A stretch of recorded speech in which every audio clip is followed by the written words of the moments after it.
there isn't necessarily an advantage to a larger state when it comes to rice because of the kind of labor and skill that it takes, and Interesting. because there isn't an advantage to mechanization. Whereas with wheat in Europe, what you have is the rise of what we now consider to be a sort of feudal economy.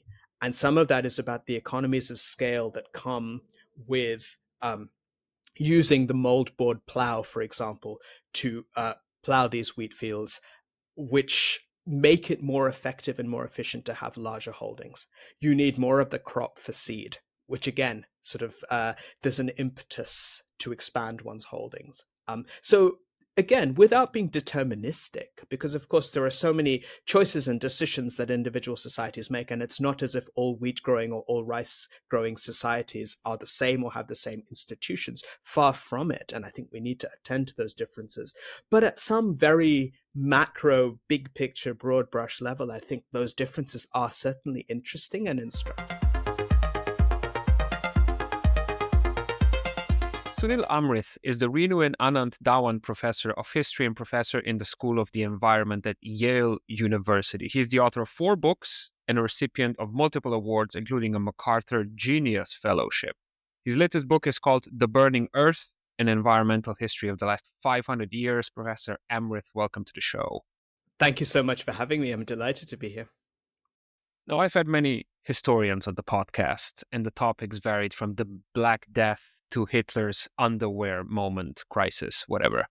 But up until I saw an interview with you, I actually had no idea that such a thing as environmental history even existed, which probably says a lot about our detachment from nature.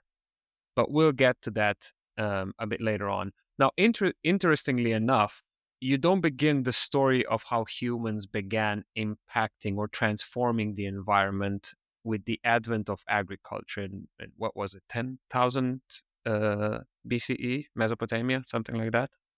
I hope I'm not way off. But rather, you begin in China about 1,000 years ago. Why is that?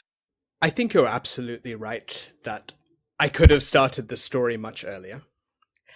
And in a way, I start the Burning Earth mid flow, so to speak.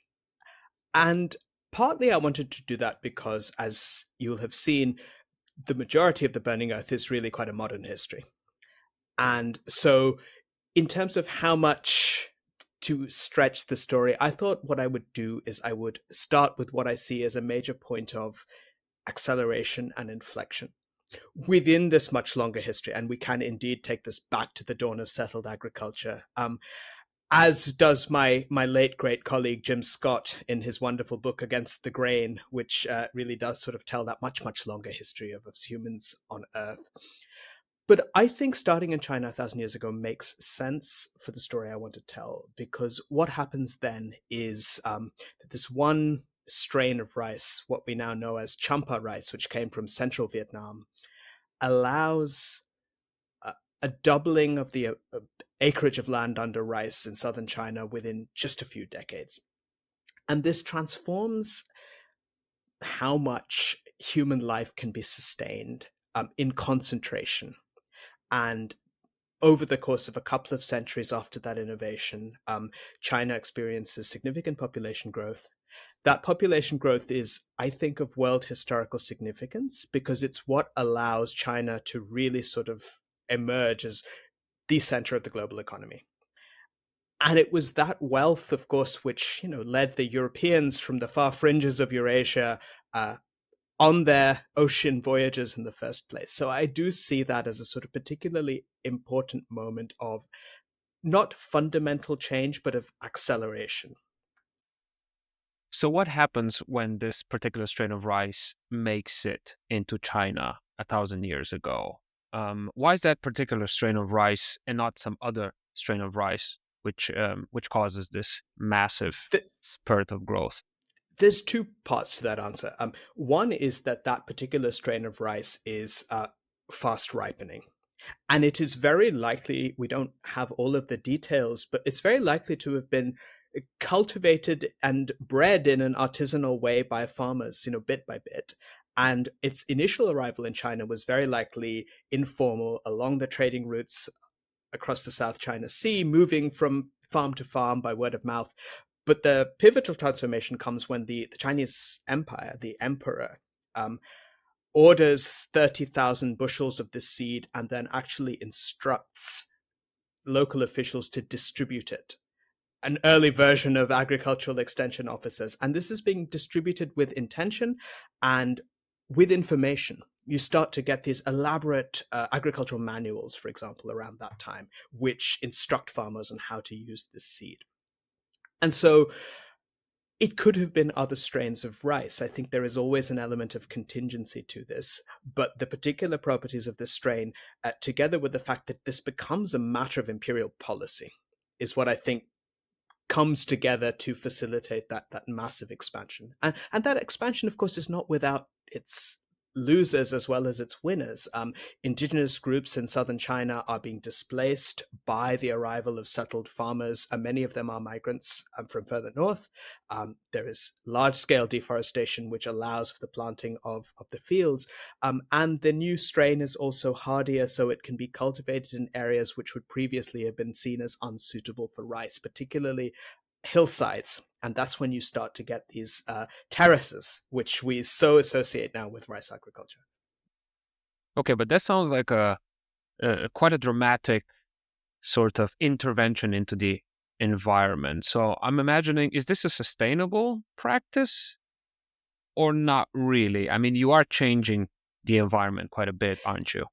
I would say it is a transformative practice. It is sustainable in a sense that some later forms of environmental transformation are not sustainable, in the sense that this does not lead to a long-term deterioration of environmental conditions. That's one of the Really? distinctive things. Yeah. Okay. Except through deforestation. So I think that is Right. the key thing. There is large-scale deforestation that happens as a result of this. But the rice fields in and of themselves, one of the things about rice soil is that soils planted with rice do not deteriorate over time, unlike many other crops, above all wheat, which we know very well, and even more so a crop like sugar. And we'll come to that, I'm sure, later in the story. But in that sense, what you have is a sort of long-lived rice ecosystem, which is a kind of monoculture, but at the same time, it fosters certain kinds of life, much less than a sort of so-called pristine forest ecosystem would have done. But nevertheless, there is an interdependence between rice soils, species of wetland birds, other wetland creatures.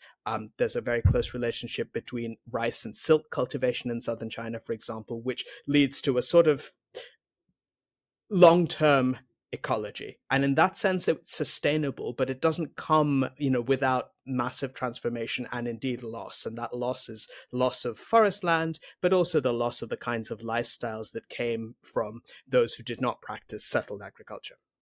Okay, this is maybe a question, an anachronistic question that's coming from somebody who lives today. But why didn't they just go on and on if it was such a massive success? And if they experienced this population boom and urban centers developing and so forth, how come they were kind of self-contained? Why didn't they just cut out cut out all the woods and keep going? Or did they this is a very naive question, or maybe they encountered the nomadic steppe or something, I don't know. I think it's far from a naive question. I think it's a very interesting question. And I Oh, think the thank you. answer is Yeah. actually is politics. What happens is, of course, that the wealth of southern China is one of the things which attracts what becomes the Mongol Empire. And there is a period of intense and devastating warfare that happens along the course of the Mongol conquests from the steppe, the establishment of the Yuan dynasty. At the heart of the Mongol Empire, this is another place I start the Burning Earth, is a pretty stark environmental conflict between those Mongol leaders who wanted to basically turn China into grazing land, and those who thought, no, I think we need to foster this amazing, productive, settled agriculture that we find here. And the leader of the Yuan dynasty, Kublai Khan, sided with those who wanted to work with what China already was, which was a vast agrarian empire, against his own brother, for example, who believed that a kind of ecological transformation of China to turn it into something more like the steppe was what the Mongol Empire was trying to foster. So there's this battle at the heart. But the other thing I'd say, and the answer to, why does this not just expand infinitely, is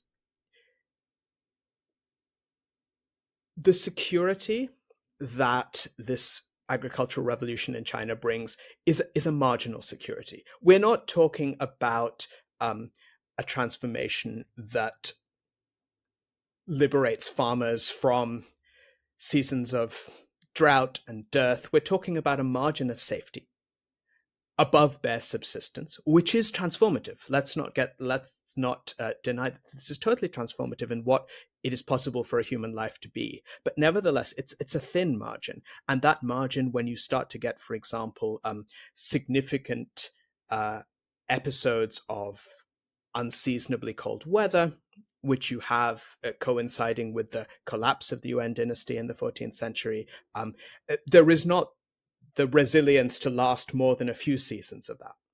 Okay, you mentioned the Mongols, and I can't get past that. Here's a question one won't hear often when talking about the Mongol history, and that's probably before the time of Kublai Khan. What's the connection between grass and the expansion of the Mongol Empire?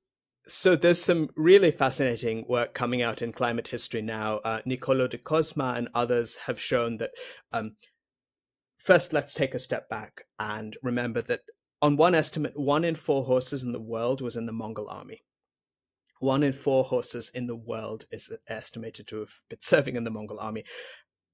The very essence of Mongol power is that horse-mounted cavalry. And in that sense, grass is the literal root of Mongol power. And what we have evidence of is a period of succession of wet years on the steppe, coinciding with the rise of Genghis Khan, of the Mongol Empire. And in a very simple material sense, that allowed the grass that the horses grazed on to grow more rapidly than usual. And in a very prosaic but ultimately dramatic sense, sort of enables the sustenance of the horse populations, which then becomes sort of the very heart of the Mongols' military conquest, which stretch all the way from Eastern Europe to China. So what the grass was functioning as like an express highway in the medieval era, or why is grass so important? Grass was functioning just exactly like that. Partly horses consume a lot.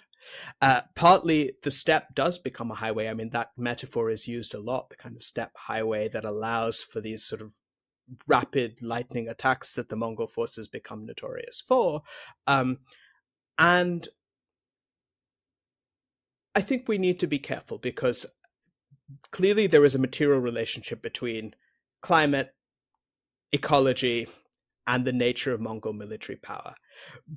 But this is not a sort of monocausal explanation. There is so much else that is going on to do with the structure of power within the Mongol Empire, to do with the ideologies that legitimize Mongol rule, to do with even the cosmology of the Mongol Empire, which sees divinity embodied in different animals and indeed in the sort of grass steppe itself and sort of wide open skies. So there's cultural factors here. There's military technological innovations to do with innovations in weaponry. But yes, some of this is about grass, some of this is about the steppe, some of this is about ecology.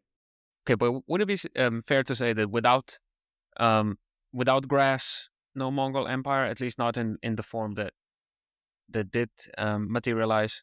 Yeah. Yes, I think it would. Okay, well, that's pretty mind-blowing.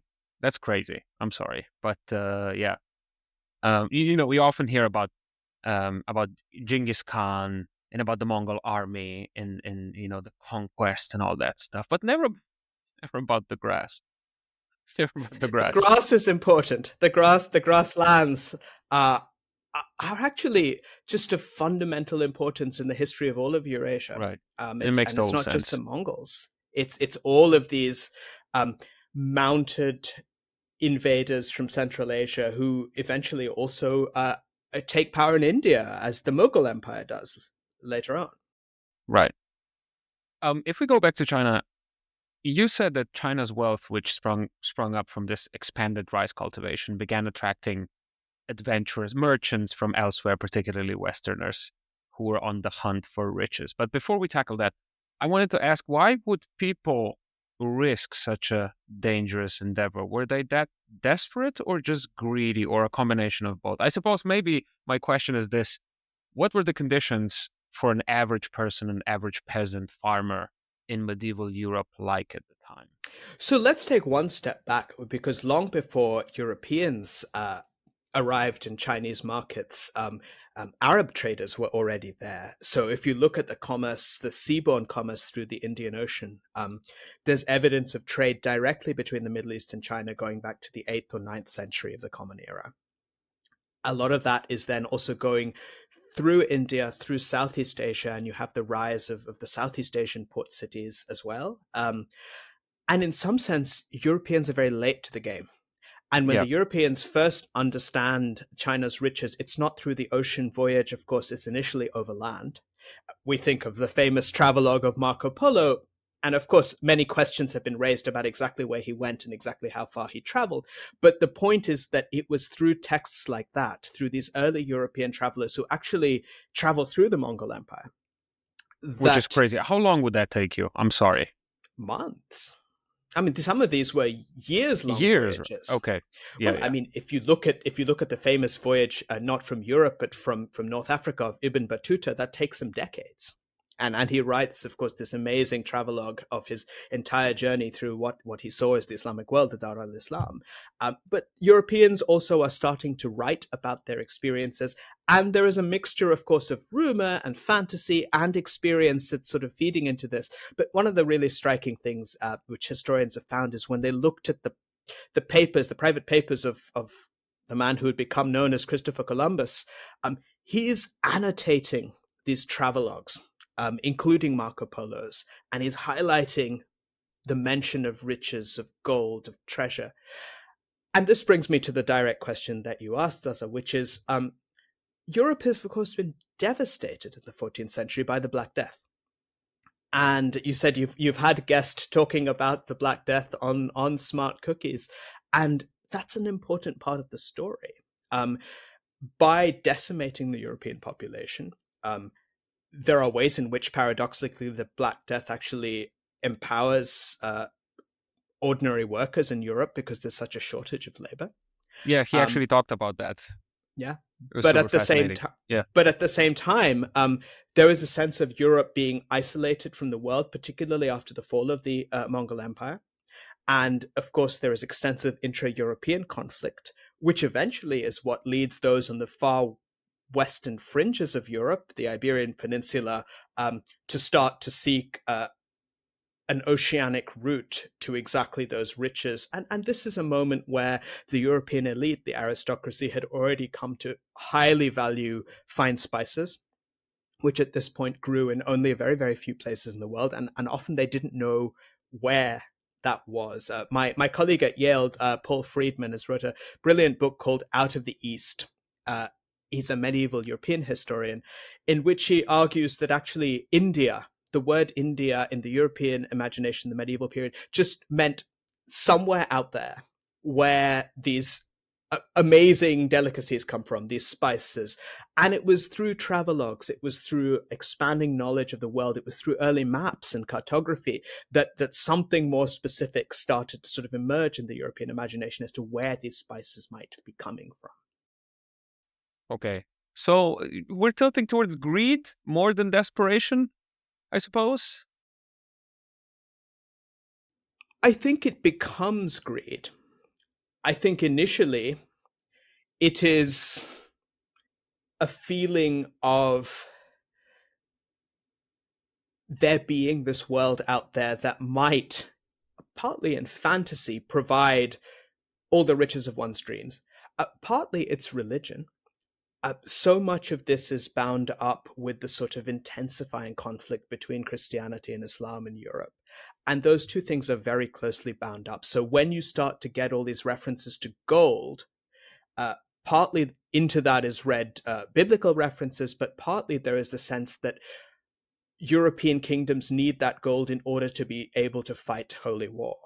And so I think greed plus a religious motivation, kind of crusading mentality, these all come together, I think, in a kind of uneasy mix. And sometimes they're pulling in different directions, of course, and sometimes they're sort of jointly propelling these adventures. If we go back to my original question, because I always imagine life in medieval Europe, when I do imagine it, my mind always goes into two opposite but equally dramatic directions. One is, like we talked about, the complete dystopia of the Black Death, like, Mordor.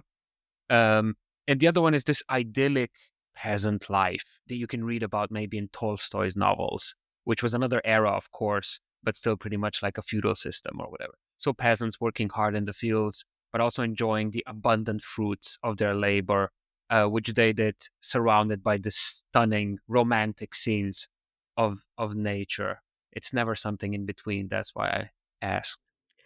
I mean, and as with all of these associations that we have, one can probably see elements of truth in each of these images that we construct. But peasant life in every part of the world at this point, of Yeah. course, was deeply risky, often violent, and deeply precarious.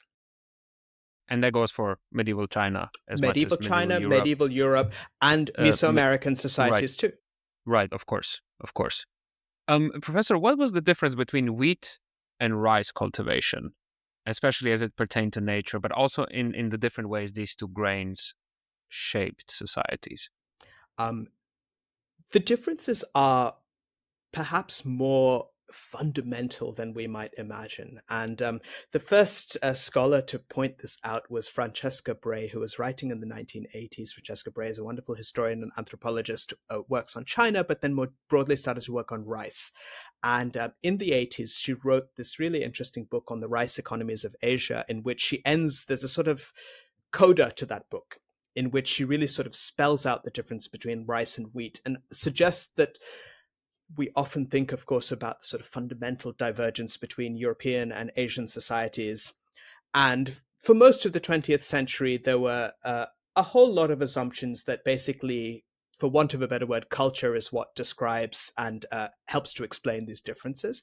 And she suggests, without necessarily disputing that there are cultural differences that emerge, that there's some fundamental properties of the staple crop which might help us to understand different social organizations. And one of the big differences is rice needs more labor to begin with, because water is so important to the rice crop. And so there is something very, very intensive about what it is to build a rice field. And I use the word build quite intentionally because there's an element of construction involved.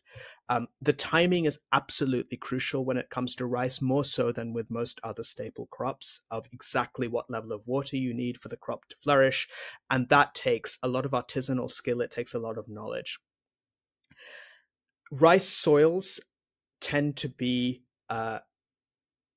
very wet and boggy by definition, and this has tended, even to this day, to resist mechanization. Mm. So that is one big part of the difference. Another part of the difference is that you need to keep much less of a rice crop for seed for future harvests than you do for wheat. In that way, rice is a more efficient crop.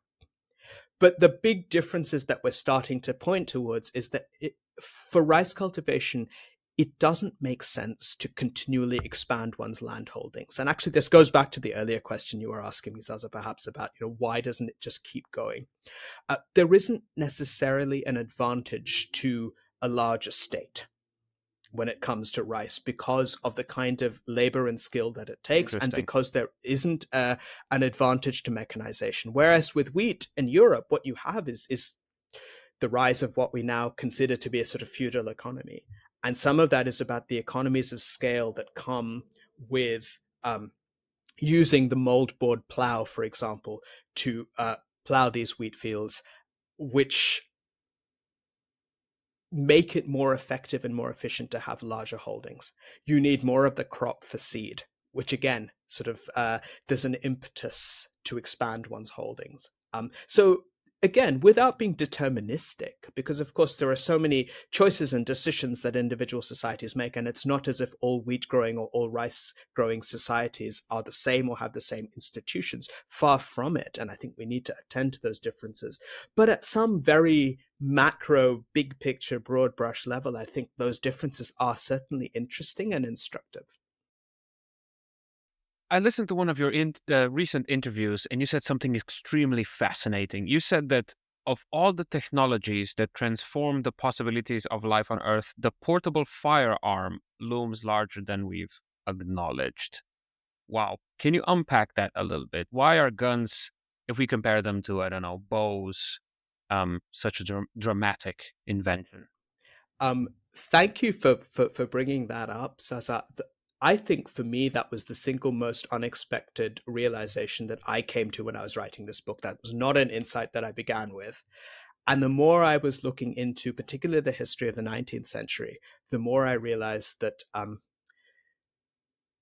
the capacity to inflict destruction that comes from portable firearms, and of course, this is both animal killing and human killing, is out of proportion to any other single innovation in technology in the technology of violence that one had seen up to this point. And I think the place where you really see that just manifest is in the American West.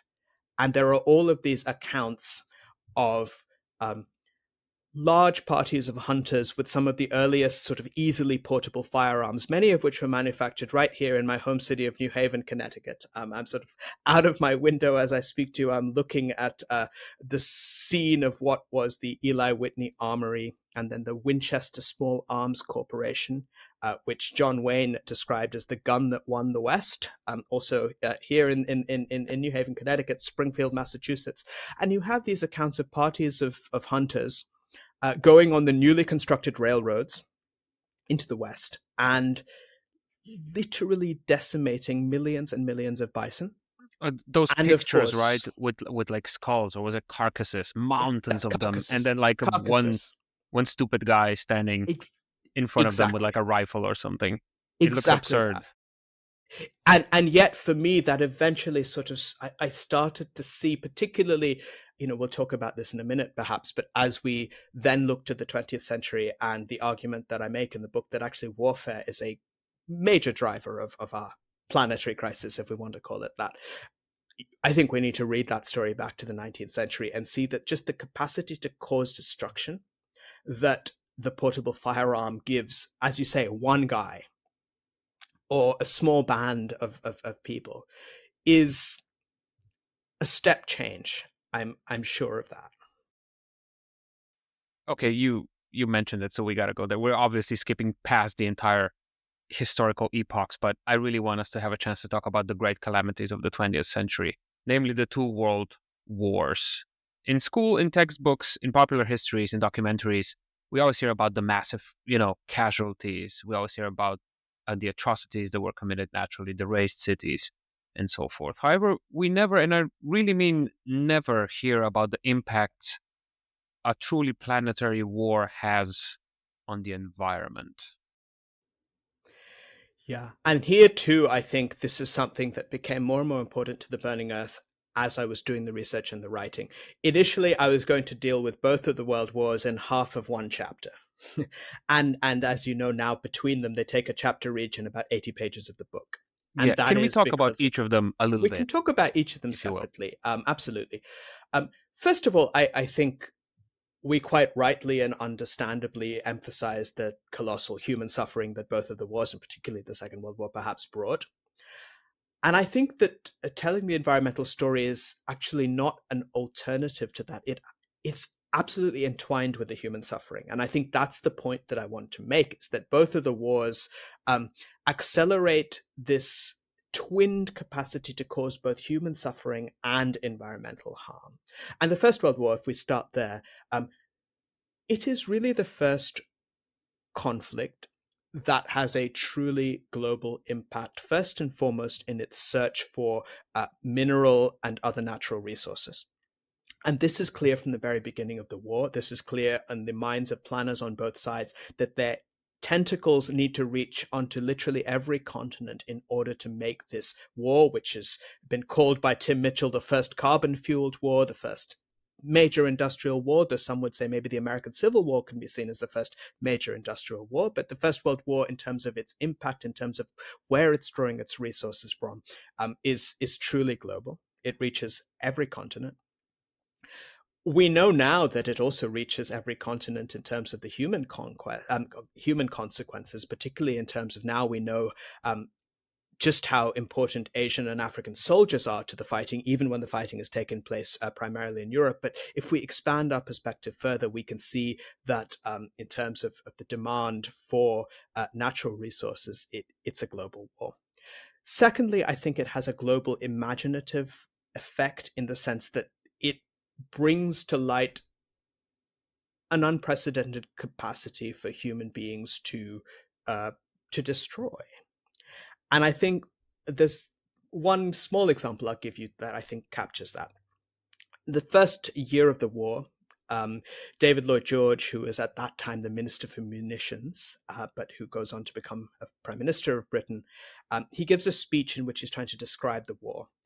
And all of the metaphors he reaches for are metaphors of natural disasters. He calls it a cyclone, he calls it an earthquake. And it's as if only the power of nature would be enough to capture just how destructive this war was being. Yet by the end of the war, in fact, the order of that metaphor had completely reversed. You have a team of meteorologists working in Bergen in Norway, led by Wilhelm Bjerknes, and they come to understand some of the biggest climatic forces acting. They're studying how mid-latitude cyclones develop. And they changed the order of the metaphor. They call them, as we still call them today, weather fronts. And fronts is based on the image of contending armies in the trenches. And so it is as if that by the end of the war, it is no longer the power of nature that gives us a metaphor for how destructive the war is. It's the power of human armies that give us a metaphor for the most powerful possible atmospheric forces. And so I think that's a small but quite revealing example of what the First World War does in this field of ideas. Of course, the dawn of chemical warfare is really important. Peter Sloterdijk, the German philosopher, wrote about this quite a long time ago, suggesting that the use of poison gas at Ypres was a turning point in human life on Earth, because it's a moment where the air itself, the fundamental element which keeps us alive, Is is deadly now. weaponized, Yeah. is deadly now. Exactly. Wow. And the Second World War? The Second World War, of course, intensifies through its technological innovations, both life-enhancing and life-destroying. And I think that doubleness is what's life-enhancing. Yeah, in the that sense, surprised me. I didn't think you would say that. Life-enhancing and life-destroying. By life-enhancing, I mean all of the innovations in medicine that you start to get. All of the ways in which particularly Allied forces managed to protect their own bodies from the battlefield. I'm talking about DDT. I'm talking about antibiotics. I'm talking about all the technologies which after the war, of course, do find civilian uses to enhance life. And of course, going along with that is a step change in destructive technology. I was very struck by the history, for example, which I relate in that chapter of The Burning Earth of the tank. And even what it was going to be called. They're using all of the different metaphors they use for this petroleum-powered armored vehicle are to do with water. Other options were it was going to be called a cistern, it was going to be called, and eventually they choose a tank.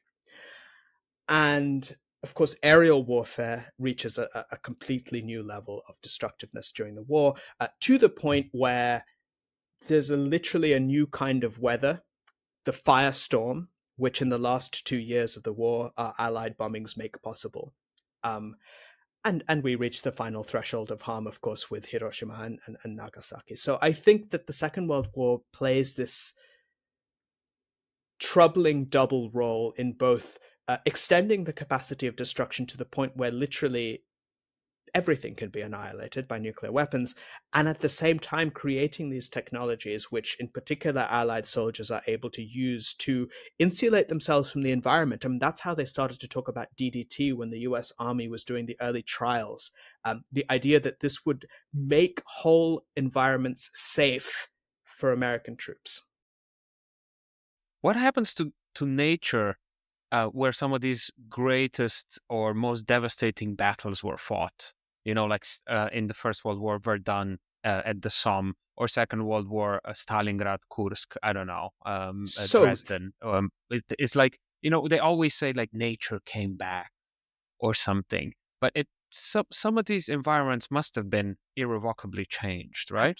absolutely. There's a wonderful book by Cal Flynn on these sort of landscapes in ruins.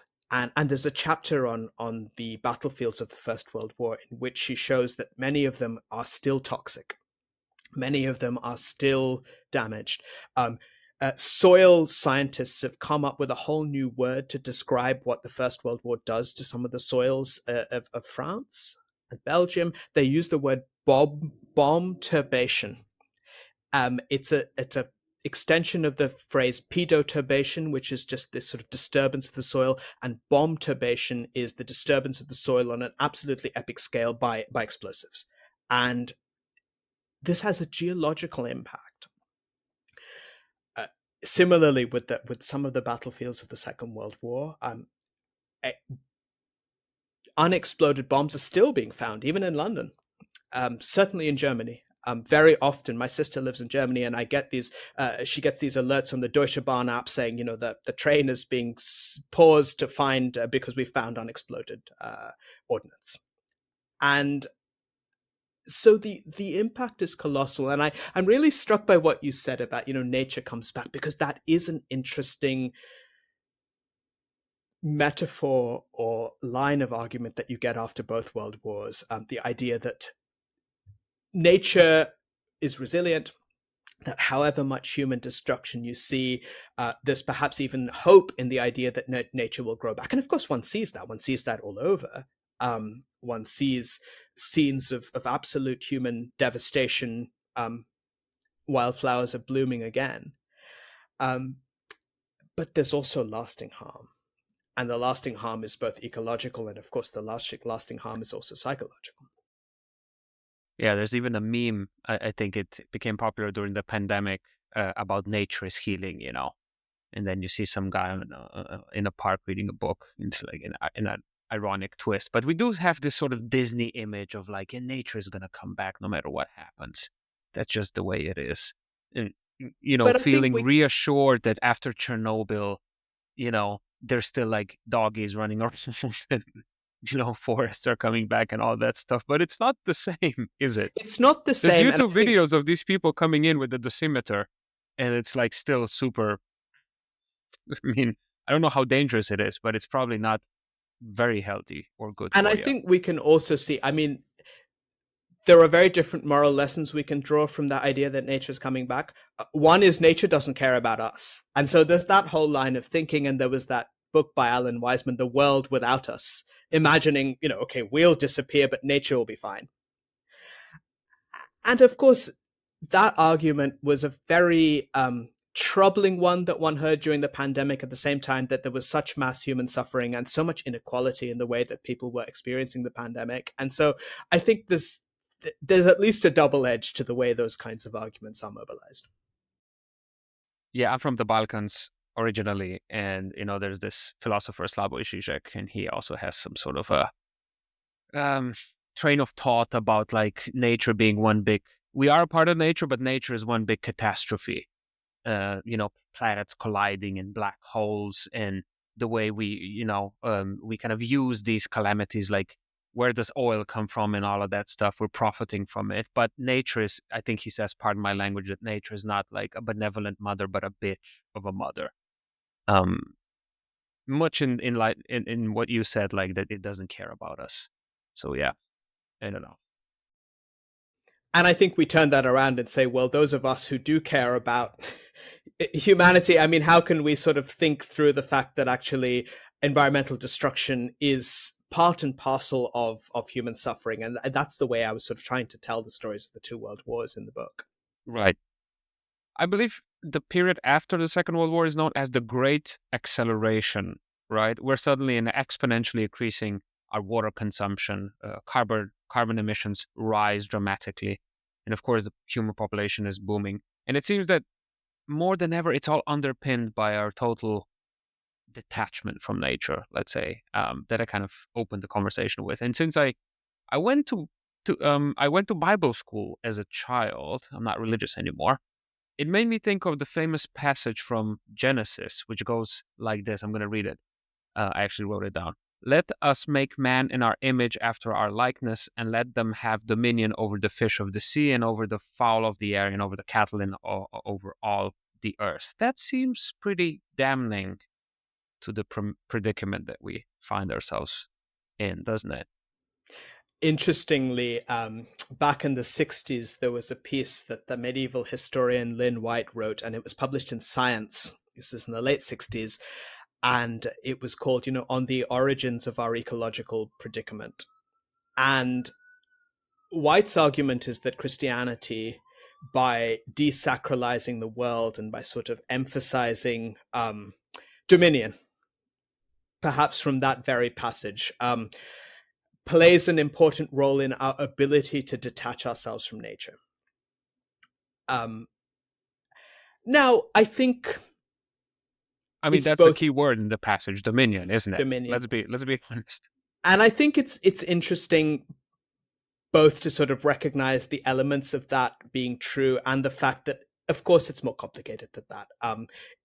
There are multiple Christian traditions, and looking at it the other way, there was a really interesting critique of White's thesis by Yi-Fu Tuan, who's a geographer, who said, well, look, some of the most destructive institutions in medieval China are actually Buddhist monasteries.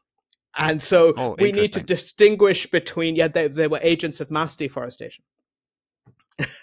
And so we need to distinguish between religious doctrine and behavior. And I think that's right, actually, because I think we don't see a straight line from any one sort of belief system to environmental behavior or abilities to sort of protect. I think, to put it more positively, I think one can find strands of most major religious or spiritual traditions that might either help or harm environmental protection. But at the same time, I think you're also then cherry picking the bits that one wants to sort of see positively or negatively. I think the other thing to say is, well, I'm not sure how much. I think there are multiple ways that great acceleration has been justified and legitimated and made sense of. One of them may well be exactly the kind of idea of kind of we are here to have dominion of the earth. But another, which is very powerful, is, of course, from the global south, the idea of development. The idea of development and progress and freedom that formerly colonized people are now sort of claiming for themselves as their right, as their birthright. And in some ways, these are all pushing in the same direction. They're pushing in the direction of imagining human progress without ecological limits. And of course, some people have the luxury of being able to imagine that more fully than others, which is to say that if you're thinking about working class residents of a city in the global south, then the idea of being above nature or insulated from nature is being challenged every single day. And then for those with more privilege, in the global north, but also within the elites of the global south, I think that's a different set of imaginaries that emerge of really kind of insulating ourselves from natural limits. Yeah, go to the supermarket, you have steak, you have veggies, everything's neatly packaged. Here in Japan, everything's wrapped into plastic. So it's like it even emphasizes more that this is a product, not completely detached from its origins and stuff. And I think about this recently. Not that I'm far from an environmentalist. Don't get me wrong. Far from it. But just, we rarely think about where is this all coming from. How is it being sustained? And And you know, it's weighing on you're me. I have to be honest, a little bit recently. you're in Japan, Zaza. I grew up in Singapore. A technology like air conditioning is such an interesting index of this idea that some urban residents have of being able to, in a sense, insulate themselves from even the climate. Like you control the climate. And that's very true in the US. In the US, I think on one estimate, something like 80% of American homes already had air conditioning by the end of the 1970s. And so there really is that sense that we control our environments in a very literal sense. Okay, thus we arrive at the present moment, which is marked not by one, but by many pretty devastating, if interconnected, crises. Of course, there's the climate breakdown, but there's also deforestation, loss of biodiversity, pollution, ocean acidity, microplastics infestation, apparently found in clouds also recently. Apparently, we're breeding them out now as well. Pretty scary stuff. Professor, this is truly not just my Eastern European melancholy speaking, but it doesn't look all that good out there, does it? Just to add to the gloom, I think actually Great, that thank there you. is that there is no, even while we deal with these scary new risks and threats, some of the older ones have not gone away, like warfare, like racial discrimination, all of the ways in which human beings have harmed each other are now intersecting with this expanding scale of environmental harm. And I think they sort of feed on each other in interesting ways. I think if we take a big picture, we are facing an alarming future, and that's to put it mildly. And yet we all have to function. And I think the way that we all make sense of how to be and how to act is not at that level of the planet, perhaps, but at the level of our own communities, including the communities we choose to be a part of as citizens, as political agents. And I think for me, writing this book, which in some sense is detailing a lot of suffering, a lot of harm, I did find I had to keep shifting scale from that sort of global and planetary scale to the scale at which one can see more cause for hope, one piece at a time, in terms of ways in which there are successes that one can attribute to the Oh, global Professor, environmental no, movement. please don't give me this like one guy planted a couple of trees. So we can be hopeful for the future. I can't take. My heart is gonna give in if I hear one of those. No, that's not what I'm offering you, Okay, Zaza. okay, I'm What I'm sorry. I offering apologize. you is that the one guy planting the trees, it matters to that guy. I'm Okay, not I'm not suggesting that it slagging off the guy. matters. He's an amazing guy, I'm, or I'm girl. not suggesting that that is going to save us. Yeah. I'm suggesting that it matters to that guy, and that that is the paradox that we have to deal with. Okay. Fair enough. Now, as a Balkan commie, I have to be honest. I always fall back on the famous line from Chico Mendes, who said, "Ecology without class struggle is gardening." I mean, can we truly even begin to address any of this with more or with different so-called green consumption? Any of the predicaments that we're facing? It's a great quote, and I do spend some time talking about Chico Mendes's movement in my in the Burning Earth. And what is really interesting is that the specifically environmental dimension actually comes very late into Chico Mendes's political life. He's a labor organizer. Yeah. And first and foremost, and to the very end of his life, I think that is what he prioritized. And even after his assassination, some of his allies were pointing out that fundamental difference between environment as a sort of luxury concern of global north, where the environment is about protecting ecosystems from people, and a sense that environmental protection without thinking about livelihoods and work and social justice is never going to mean anything to most people alive in the world. I agree with that profoundly. I am quite influenced by a book by the Canadian political scientist Peter Dauvergne. It's called The Environmentalism of the Rich, and it's a really interesting uh, perspective on just what you were said, more green consumption, greenwashing, lots of that going on. Um, I think without fundamental changes in how we live, EVs are not going to solve our predicament. Don't get me wrong, the rollout of EVs will be good for the air we breathe, but the amount of resource that goes into that kind of production, whether it's rare earths, whether it's water consumption, um, I think we have to take the bigger view, which you've just put on the table.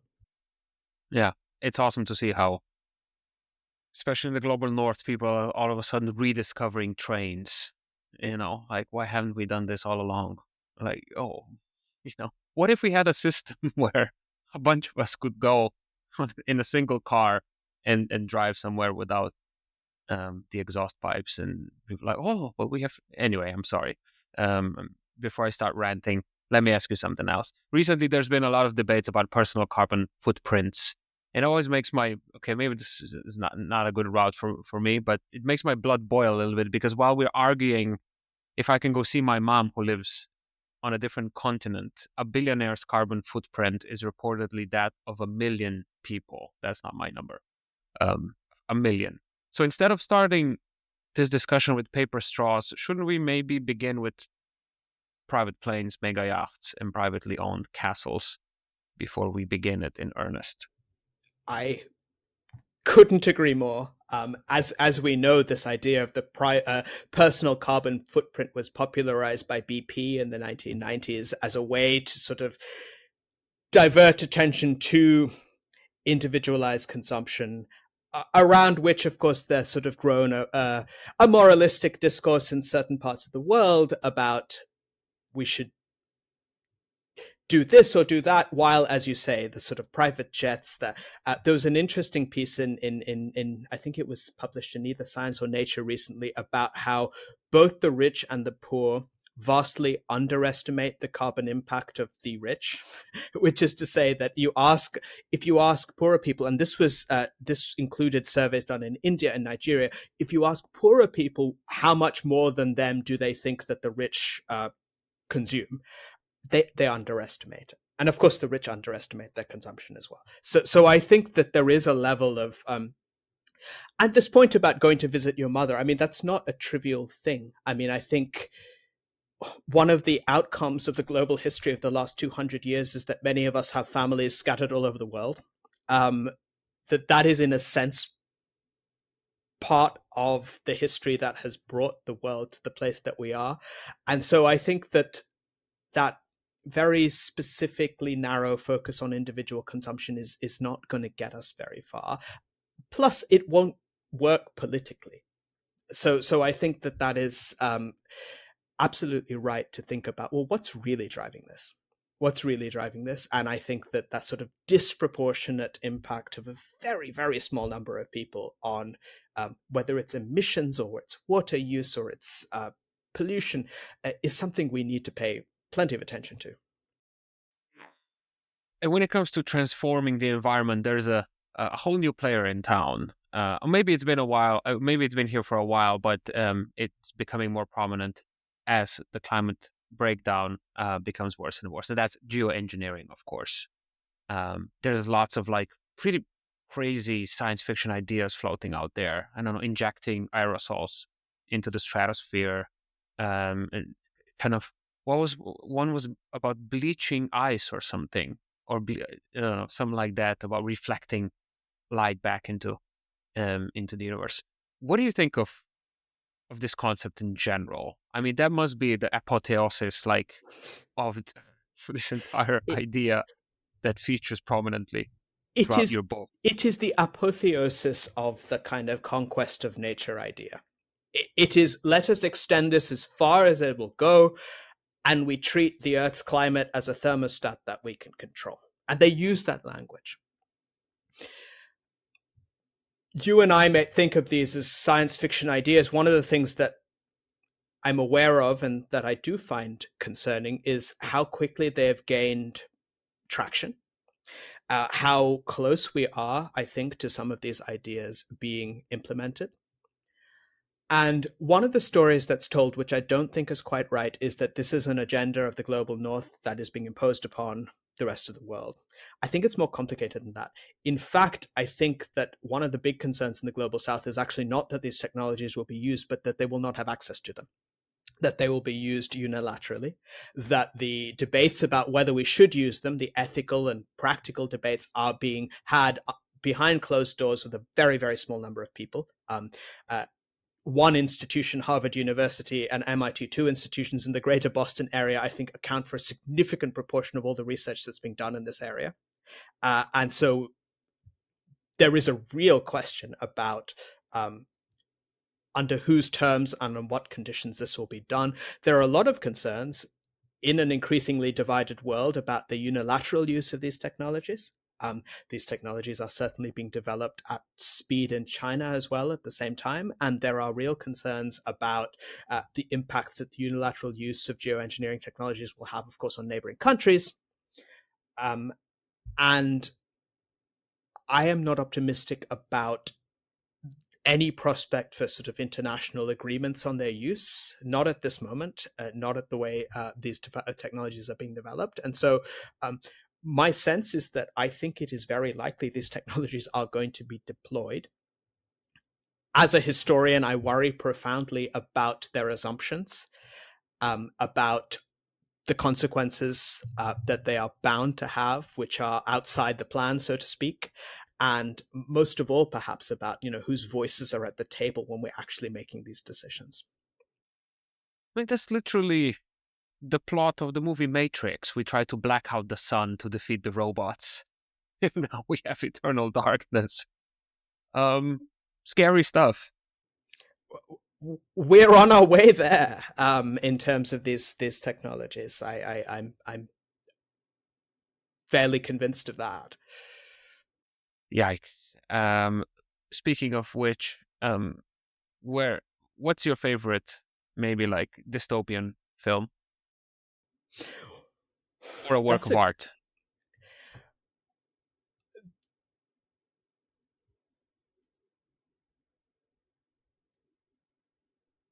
This is a great question. So what is it called? Is it called in a scenario where we don't make it? You know what I mean? When we don't make it. Yeah. At least not in the way we would have hoped. So there's a brilliant novel by the Indian novelist Prayag Akbar called Layla, which is a powerful dystopian novel about the privatization of everything, including water. I'm sorry, but that doesn't sound so far-fetched from where I'm sitting. It's the extension of that to its furthest possible extremes. I'll when give it it a comes read. to, yeah, I can't recommend it highly enough. All right, perfect. Okay, Professor, despite all of the destruction and tragedy you detail in the book, you said that writing actually gave you a bit of hope. We touched on that before with the person planting trees. Since hope is in short order these days, could you offer us some, please? I think for me, the most hopeful thing about writing the book was we can take for granted. So you said earlier, Zara, you're not an environmentalist. Well, I was not an environmentalist to begin with. I grew up in a high-rise Asian city, and I was absolutely convinced, even when I first became a professional historian, that environmental concerns were at best secondary to concerns that I had to do with social justice and political freedoms. And so I think it's easy to take for granted, in a way, just how quickly the environmental movement has become a multifaceted thing, which is not about separating the environment as a concern from concerns about social justice. And so for me, the most hopeful aspect of writing the book is really the movement for what we now think of as environmental justice or climate justice.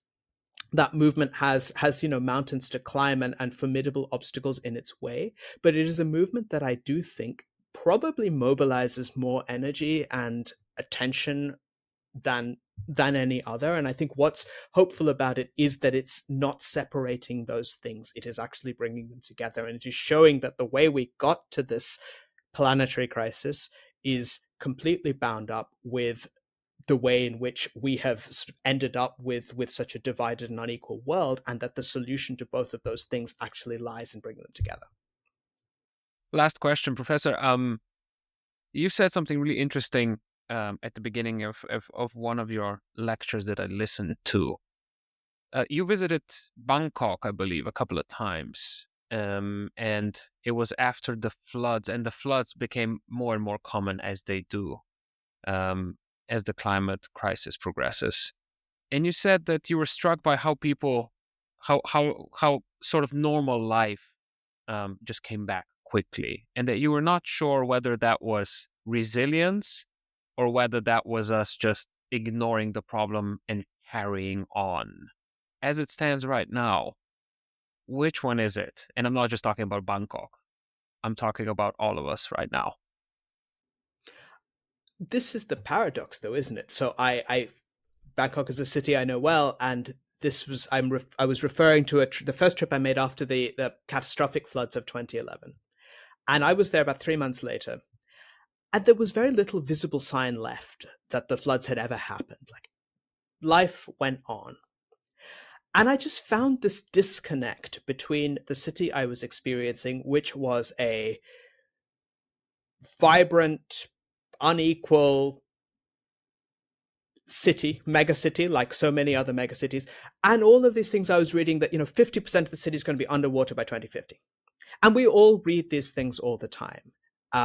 We hear this about many of them Asian cities. We hear this about Saigon. We hear it about Miami. And I think no doubt there is a level of blindness that we have to adopt in order to continue inhabiting these cities. But I think there's a deeper point, which is that I am unconvinced by projections that, we're all going to move to northerly latitudes. No, that's not how this is going to play out. These cities are not going anywhere. Life may well become more difficult in these cities as a result of rising sea levels, as a result of more intensive storms. But the idea of retreat, which one often hears in certain environmental and policy circles, I think that's a fantasy. And I think that the way that the climate crisis plays out is going to play out in the places we know. I'm not sure resilience is the right word necessarily to describe that, but I think a kind of realistic perspective that we need to understand bit by bit how these cities are going to change is perhaps more what I was trying to get at with that. I asked that because my home country of Slovenia faced some devastating floods last year. It was the first time. I'm almost 40 years old, but it never happened before, not to that extent. And all the scientists said it was, of course, exacerbated by the climate crisis, and it's gonna keep getting worse and worse.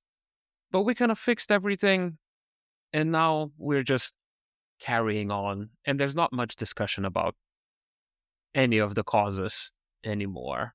Life has just returned, like you said, and that's pretty much it. And it is depressing in some weird, very specific way to observe all of this. I'm not gonna lie. Yeah. I think there's sort of two levels of denial. On the one hand, there's the sort of straightforward denial of the existence of climate change that's sort of taken over the United States of America. That's not That's a bit so extreme. widespread. That's extreme, and that's not so widespread in other parts of the world.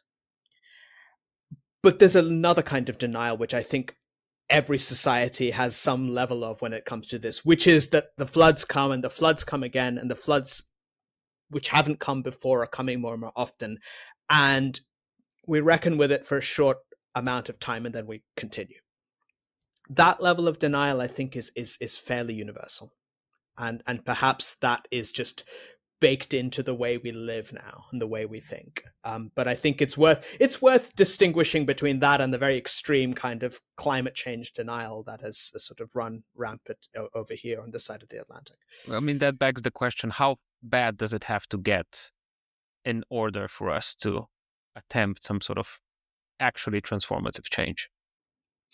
And for whom?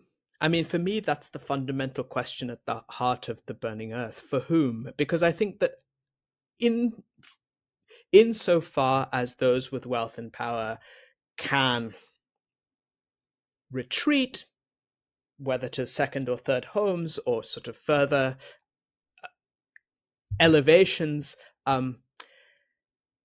this idea that climate change will affect all of us is, I think, both true and not exactly true. Yes, it will. All of us who are alive on this earth are going to be affected by more extreme storms, by changing patterns of weather, by rising sea levels. But there's a very, very different capacity that different groups of people have to insulate themselves. And that's a word that I've been thinking about a lot. And until it reaches a point where those with wealth and power are no longer able to do that, I think that's why we keep going. That's why we keep going, because it's usually those with less political power and less voice who are going to be the first to be affected. And that's certainly been true up to now. I know I said last question 8 questions ago, but this truly is the last question. As a historian, Professor, do you think that humans can learn from history?